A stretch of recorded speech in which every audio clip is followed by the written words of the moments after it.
اسراء و معراج۔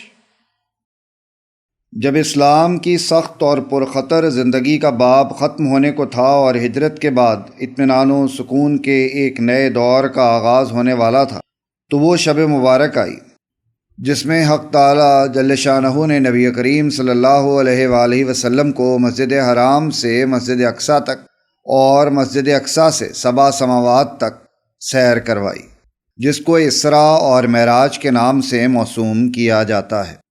علماء کی اصطلاح میں مسجد حرام سے مسجد اقصیٰ تک کی سیر کو اسراء کہتے ہیں اور مسجد اقصیٰ سے سدرۃ المنتہا تک کی سیر کو معراج کہتے ہیں، اور بسا اوقات اول سے آخر تک کی پوری سیر کو اسراء و معراج کے لفظ سے تعبیر کرتے ہیں۔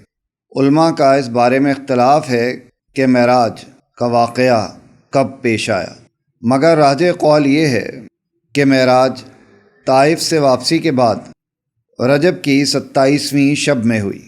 سبحان الذي أسرى بعبده ليلا من المسجد الحرام إلى المسجد الأقصى الذي باركنا حوله لنريه من آياتنا إنه هو السميع البصير۔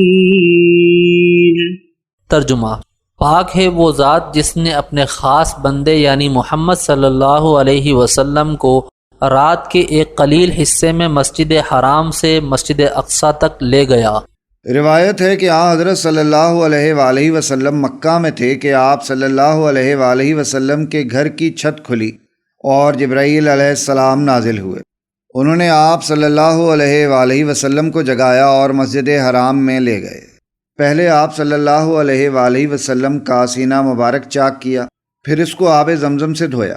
اس کے بعد سونے کا ایک تشت ایمان اور حکمت سے بھر لائے اور ان کو سینہ مبارک میں ڈال کر بند کر دیا۔ بعد ازاں براق لایا گیا۔ براق ایک بہشتی جانور کا نام ہے جو خچر سے کچھ چھوٹا اور حمار سے کچھ بڑا، سفید رنگ اور برق رفتار ہے۔ براق حضور اکرم صلی اللہ علیہ وآلہ وسلم کو لے کر روانہ ہوا۔ جبرائیل علیہ السلام آپ کے ہمراہ تھے۔ شداد بن اوس رضی اللہ عنہ سے مروی ہے کہ رسول اللہ صلی اللہ علیہ وآلہ وسلم نے فرمایا کہ راستے میں ایسی زمین پر گزر ہوا کہ جس میں کھجور کے درخت بکثرت تھے، یہاں اتر کر نماز یعنی نفل پڑھ لیجئے۔ میں نے اتر کر نماز پڑھی۔ جبرائیل امین نے کہا، آپ کو معلوم بھی ہے کہ آپ صلی اللہ علیہ وآلہ وسلم نے کس جگہ نماز پڑھی؟ میں نے کہا، مجھ کو معلوم نہیں۔ جبرائیل امین نے کہا، آپ صلی اللہ علیہ وآلہ وسلم نے یثرب یعنی مدینہ طیبہ میں نماز پڑھی جہاں آپ صلی اللہ علیہ وآلہ وسلم ہجرت کریں گے۔ بعد ازاں روانہ ہوئے اور ایک زمین پر پہنچے۔ جبرائیل امین نے کہا، یہاں بھی اتر کر نماز پڑھیے۔ میں نے اتر کر نماز پڑھی۔ جبرائیل امین نے کہا، آپ صلی اللہ علیہ وآلہ وسلم نے وادی سینا میں شجر موسیٰ کے قریب نماز پڑھی جہاں حق جل شانہ نے موسیٰ علیہ السلام سے کلام فرمایا تھا۔ پھر ایک اور زمین پر گزر ہوا۔ جبرائیل نے کہا، اتر کر نماز پڑھیے۔ میں نے نماز پڑھی۔ جبرائیل علیہ السلام نے کہا، آپ نے مدین میں نماز پڑھی جو شعیب علیہ السلام کا مسکن تھا۔ وہاں سے روانہ ہوئے اور ایک اور زمین پر پہنچے۔ جبرائیل امین نے کہا، نماز پڑھیے۔ میں نے اتر کر نماز پڑھی۔ جبرائیل امین نے کہا، یہ مقام بیت اللحم ہے جہاں عیسیٰ علیہ السلام کی ولادت ہوئی۔ آپ صلی اللہ علیہ وآلہ وسلم براق پر سوار جا رہے تھے کہ راستے میں ایک بڑھیا پر گزر ہوا۔ اس نے آپ صلی اللہ علیہ وآلہ وسلم کو آواز دی۔ حضرت جبرائیل علیہ السلام نے کہا، آگے چلیے اور اس کی طرف کوئی التفات نہ کیجیے۔ آگے چل کر ایک بوڑھا نظر آیا۔ اس نے بھی حضرت صلی اللہ علیہ وآلہ وسلم کو آواز دی۔ حضرت جبرائیل علیہ السلام نے کہا، آگے چلیے اور اس کی طرف کوئی التفات نہ کیجیے۔ آگے چل کر آپ صلی اللہ علیہ وآلہ وسلم کا ایک جماعت پر گزر ہوا جنہوں نے آپ کو بہیں الفاظ سلام کیا۔ السلام علیک یا اول، السلام علیک یا آخر، السلام علیک یا حاشر۔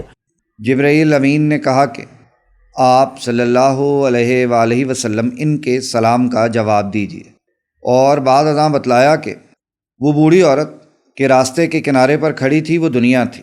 دنیا کی عمر اب اتنی ہی قلیل باقی رہ گئی ہے جتنی اس عورت کی عمر باقی ہے، اور وہ بوڑھا مرد شیطان تھا دونوں کا مقصد آپ صلی اللہ علیہ وآلہ وسلم کو اپنی طرف مائل کرنا تھا، اور وہ جماعت جنہوں نے آپ صلی اللہ علیہ وآلہ وسلم کو سلام کیا وہ حضرت ابراہیم علیہ السلام اور حضرت موسیٰ علیہ السلام اور حضرت عیسیٰ علیہ السلام تھے۔ صحیح مسلم میں انس رضی اللہ عنہ سے روایت ہے کہ حضور پرنور صلی اللہ علیہ وآلہ وسلم نے فرمایا کہ شب معراج میں موسیٰ علیہ السلام پر گزرا، دیکھا کہ قبر میں کھڑے ہوئے نماز پڑھ رہے ہیں۔ اور ابن عباس کی روایت میں ہے کہ حضور صلی اللہ علیہ وآلہ وسلم نے فرمایا کہ میں نے شب معراج میں موسیٰ علیہ السلام اور عیسیٰ علیہ السلام اور دجال اور خازن نار یعنی داروغہ جہنم کو دیکھا جن کا نام مالک ہے۔ نیز راستے میں آپ صلی اللہ علیہ وآلہ وسلم کا ایک ایسی قوم پر گزر ہوا جن کے ناخن تانبے کے تھے اور وہ اپنے چہروں اور سینوں کو ان ناخنوں سے چھیلتے تھے۔ حضرت صلی اللہ علیہ وآلہ وسلم نے جبریل امین سے دریافت کیا تو یہ فرمایا کہ یہ وہ لوگ ہیں جو آدمیوں کا گوشت کھاتے ہیں، یعنی ان کی غیبت کرتے ہیں اور ان کی آبرو پر حرف گیری کرتے ہیں۔ نیز حضور صلی اللہ علیہ وآلہ وسلم نے ایک شخص کو دیکھا کہ نہر میں تیر رہا ہے اور پتھر کو لقمہ بنا بنا کر کھا رہا ہے۔ آپ صلی اللہ علیہ وآلہ وسلم نے جبریل سے دریافت کیا تو یہ جواب آیا کہ یہ سود خور ہے۔ اس کے علاوہ آپ صلی اللہ علیہ وآلہ وسلم کا ایک ایسی قوم پر گزر ہوا کہ جو ایک ہی دن میں بیج بوتے اور پھر ایک ہی دن میں فصل بھی کاٹ لیتے اور کاٹنے کے بعد کھیتی پھر ویسی ہی ہو جاتی جیسے پہلے تھی۔ آپ صلی اللہ علیہ وآلہ وسلم نے جبرائیل سے دریافت فرمایا کہ یہ کیا ماجرا ہے؟ جبرائیل امین نے کہا کہ یہ لوگ اللہ کی راہ میں جہاد کرنے والے ہیں، ان کی ایک نیکی 700 نیکی سے بھی زیادہ ہو جاتی ہے، اور یہ لوگ جو کچھ بھی خرچ کرتے ہیں اللہ تعالیٰ اس کا نعم البدل عطا فرماتا ہے۔ پھر آپ صلی اللہ علیہ وآلہ وسلم کا ایک اور قوم پر گزر ہوا کہ جن کے سر پتھروں سے کچلے جا رہے ہیں، کچلے جانے کے بعد یہ پھر ویسے ہی ہو جاتے ہیں جیسے پہلے تھے۔ اسی طرح سلسلہ جاری ہے، کبھی ختم نہیں ہوتا۔ آپ صلی اللہ علیہ وآلہ وسلم نے پوچھا یہ کون لوگ ہیں؟ جبرائیل امین نے کہا یہ فرض نماز سے کاہلی کرنے والے لوگ ہیں۔ پھر ایک اور قوم پر گزر ہوا، چیتھڑے میں لپٹے ہوئے تھے اور اونٹ اور بیل کی طرح چرتے تھے، زری اور زقوم یعنی کانٹوں اور جہنم کے پتھر کھا رہے تھے۔ آپ صلی اللہ علیہ وآلہ وسلم نے پوچھا یہ کون لوگ ہیں؟ جبرائیل امین نے کہا یہ وہ لوگ ہیں کہ جو اپنے مالوں کی زکوٰۃ نہیں دیتے۔ پھر آپ کا ایک ایسی قوم پر گزر ہوا کہ جن کے سامنے ایک ہانڈی میں پکا ہوا گوشت اور ایک ہانڈی میں کچا اور سڑا ہوا گوشت رکھا ہے۔ یہ لوگ سڑا ہوا گوشت کھاتے ہیں اور پکا ہوا گوشت نہیں کھاتے۔ آپ صلی اللہ علیہ وآلہ وسلم نے ان کی بابت دریافت کیا یہ کون لوگ ہیں؟ جبرائیل علیہ السلام نے کہا کہ یہ آپ کی امت کے وہ لوگ ہیں جو حلال مرد اور عورت کے ہوتے گناہ کا رستہ اپناتے۔ پھر آپ صلی اللہ علیہ وآلہ وسلم کا ایک اور قوم پر گزر ہوا کہ جس نے لکڑیوں کا ایک بڑا بھاری گٹھا جمع کر رکھا ہے اور اس کے اٹھانے کی طاقت نہیں رکھتا مگر لکڑیاں لا لا کر اس میں اور زیادہ کرتا رہتا ہے۔ آپ صلی اللہ علیہ وآلہ وسلم نے پوچھا یہ کیا ہے؟ جبرائیل علیہ السلام نے کہا یہ آپ صلی اللہ علیہ وآلہ وسلم کی امت کا وہ شخص ہے جس پر حقوق اور امانتوں کا بار گناہ ہے کہ جس کو وہ ادا نہیں کر سکتا، اور وہیں اور بوجھ اپنے اوپر لاتا جاتا ہے۔ پھر آپ صلی اللہ علیہ وآلہ وسلم کا ایک قوم پر گزر ہوا کہ جن کے لب اور زبانیں کینچیوں سے کاٹے جا رہے ہیں، اور جب کٹ جاتے ہیں تو پھر پہلے کی طرح صحیح و سالم ہو جاتے ہیں، اور یہ سلسلہ جاری ہے، ختم نہیں ہوتا۔ آپ صلی اللہ علیہ وآلہ وسلم نے پوچھا یہ کیا ہے؟ جبرائیل امین علیہ السلام نے کہا کہ یہ آپ صلی اللہ علیہ وآلہ وسلم کی امت کے خطیب اور واعظ ہیں جو دوسروں کو نصیحت کرتے ہیں اور خود عمل نہیں کرتے۔ پھر آپ صلی اللہ علیہ وآلہ وسلم کا ایسے مقام پر گزر ہوا جہاں نہایت ٹھنڈی اور خوشبودار ہوا آ رہی تھی۔ جبرائیل علیہ السلام نے کہا یہ جنت کی خوشبو ہے۔ بعد ازاں ایسے مقام پر گزر ہوا جہاں سے بدبو محسوس ہوئی۔ جبرائیل علیہ السلام نے کہا یہ جہنم کی بدبو ہے۔ بظاہر یہ تمام واقعات عروج سما سے پہلے کے ہیں، اس لیے کہ روایات میں ان واقعات کا ذکر براق پر سوار ہونے کے بعد اور مسجد اقصیٰ میں پہنچنے سے پہلے آیا ہے۔ اس لیے معلوم ہوا کہ واقعات عروج سما سے پہلے کے ہیں۔ حضور پرنور صلی اللہ علیہ وآلہ وسلم بیت المقدس پہنچے اور براق سے اترے۔ صحیح مسلم میں حضرت انس رضی اللہ عنہ سے مروی ہے کہ حضور صلی اللہ علیہ وآلہ وسلم نے براق کو اس حلقہ سے باندھ دیا کہ جس سے انبیاء کرام اپنی سواری کو باندھا کرتے تھے۔ ابو سعید خدری رضی اللہ عنہ سے مروی ہے کہ رسول اللہ صلی اللہ علیہ وآلہ وسلم نے فرمایا کہ میں اور جبرائیل امین دونوں مسجد میں داخل ہوئے اور ہم دونوں نے 2 رکعت نماز پڑھی۔ کچھ دیر نہ گزری کہ بہت سے حضرات مسجد اقصیٰ میں جمع ہو گئے اور پھر ایک مؤذن نے اذان دی اور پھر اقامت کہی۔ حضور اکرم صلی اللہ علیہ وآلہ وسلم فرماتے ہیں کہ ہم سب صف باندھ کر کھڑے ہو گئے اور اسی انتظار میں تھے کہ کون امامت کرے۔ جبرائیل امین نے میرا ہاتھ پکڑ کر آگے بڑھا دیا۔ حضور اکرم صلی اللہ علیہ وآلہ وسلم نے سب کو نماز پڑھائی۔ جب نماز سے فراغت ہوئی تو جبرائیل امین نے کہا کہ آپ صلی اللہ علیہ وآلہ وسلم کو معلوم ہے کہ آپ نے کن لوگوں کو نماز پڑھائی؟ حضور انور صلی اللہ علیہ وآلہ وسلم نے کہا مجھ کو معلوم نہیں۔ جبرائیل امین نے کہا کہ جتنے نبی مبعوث ہوئے سب نے آپ صلی اللہ علیہ وآلہ وسلم کے پیچھے نماز پڑھی۔ ایک اور روایت میں ہے کہ آپ صلی اللہ علیہ وآلہ وسلم کی آمد پر فرشتے بھی آسمان سے نازل ہوئے اور حضور صلی اللہ علیہ وآلہ وسلم نے حضرات انبیاء اور ملائکہ سب کی امامت کروائی۔ جب آپ صلی اللہ علیہ وآلہ وسلم مسجد سے باہر تشریف لائے تو 3 پیالے آپ صلی اللہ علیہ وآلہ وسلم کے سامنے پیش کیے گئے، ایک پانی کا، ایک دودھ کا اور ایک شراب کا۔ آپ صلی اللہ علیہ وآلہ وسلم نے دودھ کا پیالہ اختیار کیا۔ جبرائیل امین نے کہا آپ صلی اللہ علیہ وآلہ وسلم نے دین فطرت کو اختیار کیا ہے، اگر آپ صلی اللہ علیہ وآلہ وسلم شراب کو اختیار کرتے تو آپ کی امت گمراہ ہو جاتی، اور اگر پانی کو اختیار کرتے تو آپ صلی اللہ علیہ وآلہ وسلم کی امت غرق ہو جاتی۔ بعض روایات میں ہے کہ شہد کا پیالہ بھی پیش کیا گیا اور آپ صلی اللہ علیہ وآلہ وسلم نے اس میں سے بھی کچھ پیا۔ غرض یہ کہ تمام روایات کے جمع کرنے سے معلوم یہ ہوتا ہے کہ 4 پیالے پیش کیے گئے۔ اس کے بعد حضور صلی اللہ علیہ وآلہ وسلم نے جبرائیل امین اور دیگر ملائکہ مکرمین کی معیت میں آسمانوں کی طرف عروج و صعود فرمایا۔ بعض روایات سے معلوم یہ ہوتا ہے کہ حضور صلی اللہ علیہ وآلہ وسلم حسب سابق براق پر سوار ہو کر آسمان پر بلند ہوئے، اور بعض روایات سے یہ معلوم ہوتا ہے کہ مسجد اقصیٰ سے برآمد ہونے کے بعد ایک سیڑھی کے ذریعے آپ صلی اللہ علیہ وآلہ وسلم نے آسمان کی طرف عروج فرمایا۔ ابن اسحاق کہتے ہیں کہ معتبر اور مستند راویوں نے مجھ کو خبر دی کہ ابو سعید خدری رضی اللہ عنہ یہ کہتے تھے کہ میں نے خود رسول اللہ صلی اللہ علیہ وآلہ وسلم کو یہ فرماتے سنا ہے کہ جب میں بیت المقدس کے امور سے فارغ ہوا تو ایک سیڑھی لائی گئی، اس سے بہتر میں نے کوئی سیڑھی نہیں دیکھی، اور یہ وہ سیڑھی تھی کہ جس پر بنی آدم کی ارواح آسمان کی طرف چڑھتی ہیں اور مرتے وقت میت نظر اٹھا کر دیکھتی ہے۔ میرے رفیق طریق جبرائیل امین نے مجھ کو اس سیڑھی پر چڑھایا یہاں تک کہ میں آسمان کے ایک دروازے پر پہنچا جس کو باب الحفظہ کہتے ہیں۔ اس طرح آپ صلی اللہ علیہ وآلہ وسلم آسمان اول پر پہنچے۔ جبرائیل امین نے دروازہ کھلوایا۔ آسمان دنیا کے دربان نے یہ دریافت کیا کہ تمہارے ساتھ کون ہے؟ جبرائیل امین نے کہا محمد رسول اللہ صلی اللہ علیہ وآلہ وسلم ہے۔ فرشتے نے دریافت کیا کہ کیا ان کے بلانے کا پیغام بھیجا گیا ہے؟ جبرائیل نے کہا ہاں۔ فرشتوں نے یہ سن کر مرحبا کہا اور دروازہ کھول دیا۔ آپ صلی اللہ علیہ وآلہ وسلم آسمان میں داخل ہوئے۔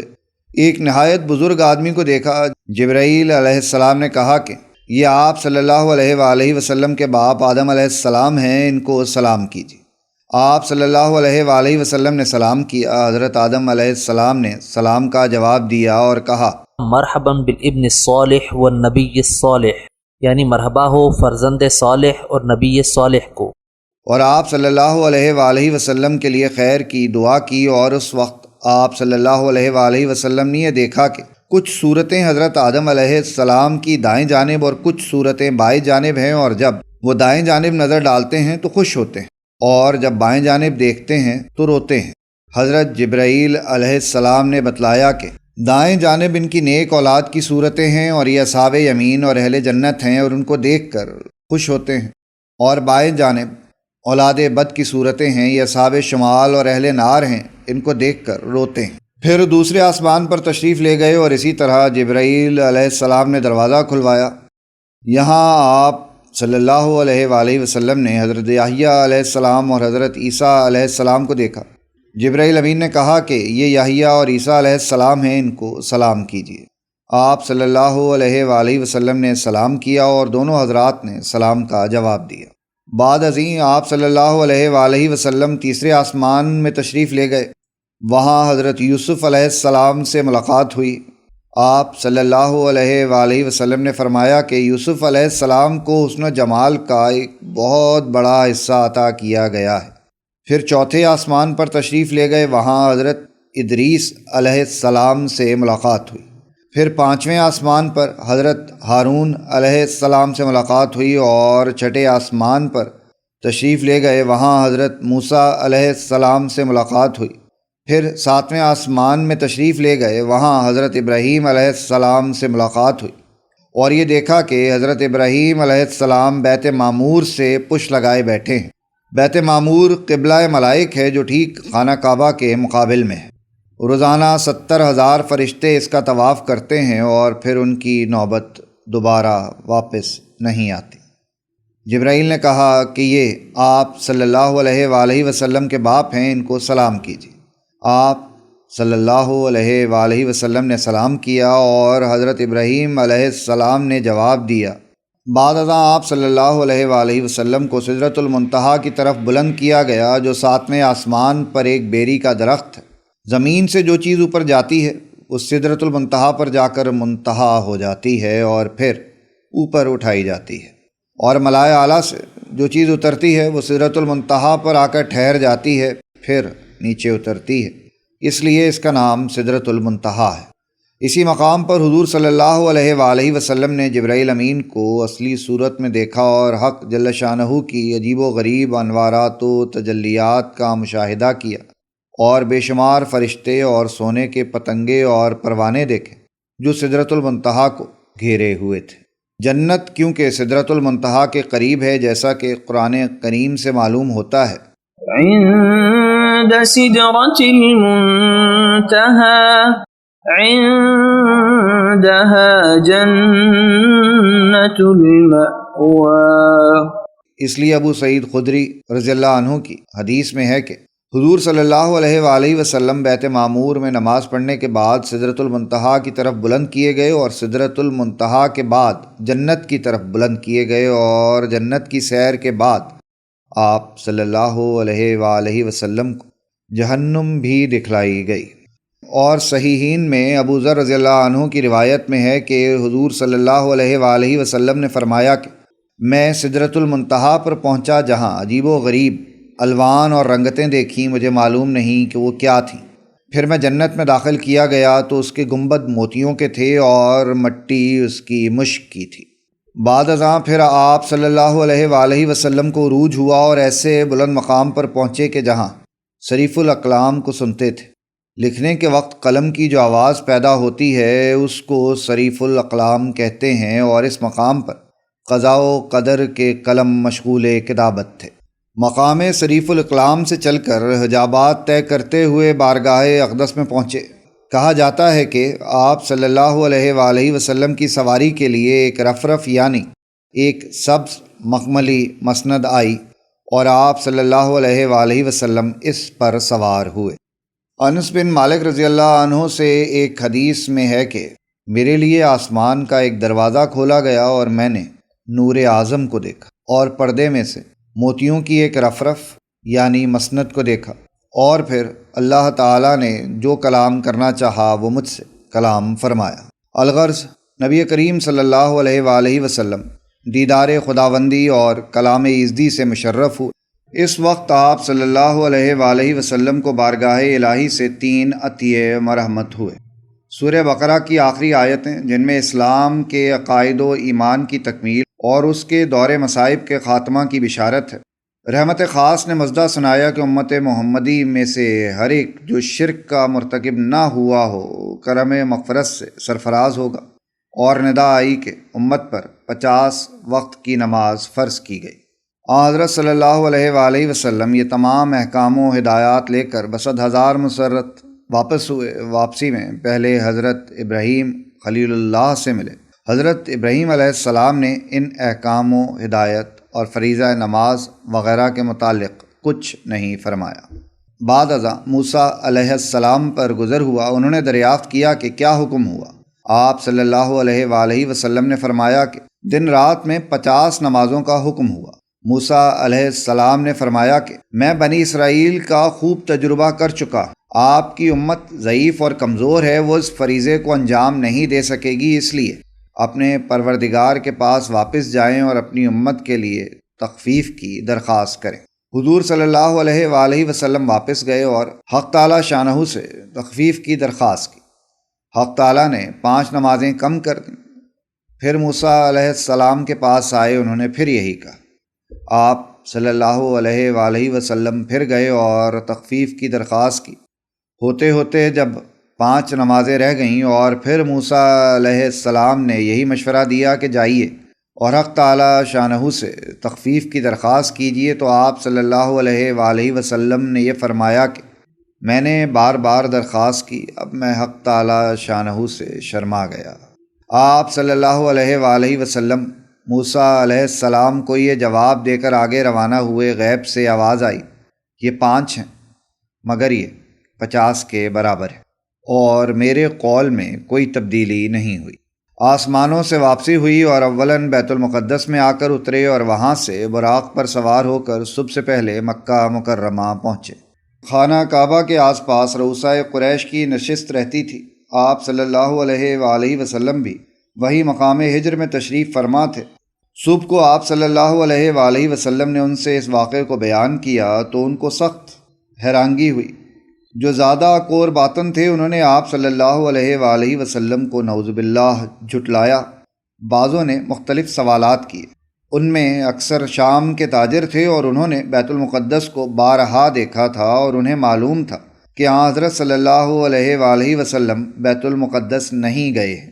اس لیے آخر میں خاتمہ دلائل کے طور پر سب نے کہا کہ اے محمد صلی اللہ علیہ وآلہ وسلم، تم کہتے ہو کہ صرف ایک شب میں تم خانہ کعبہ سے بیت المقدس گئے اور واپس آئے۔